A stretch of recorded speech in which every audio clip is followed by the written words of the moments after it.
আজকের 15 জুলাই সুপ্রিম কোর্টে ওবিসি মামলা উঠছে না, উঠবে 22 জুলাই অর্থাৎ 21 জুলাই এসএলএসটি ফর্ম ফিলআপের শেষ তারিখ। তাহলে ওবিসি এ ওবিসি বি যারা আছেন ওবিসিরা কি করবে? কোটি টাকার প্রশ্ন। সরকারের কোনো হেলদোল নেই, যত সমস্যা আপনাদের, তাহলে আপনাদের ডেট বাড়াতেই হবে।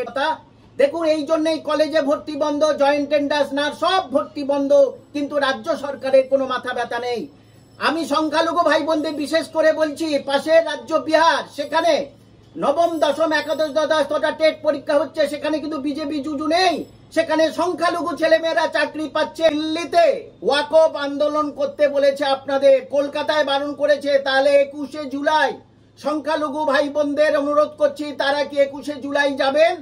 এসএলএসটি থেকে বঞ্চিত আপনারা মাদ্রাসা সার্ভিস কমিশন থেকে বঞ্চিত, টেট পরীক্ষা থেকে বঞ্চিত, তাহলে আপনারা এবং আপনাদের অভিভাবকরা 21 জুলাই যাবেন?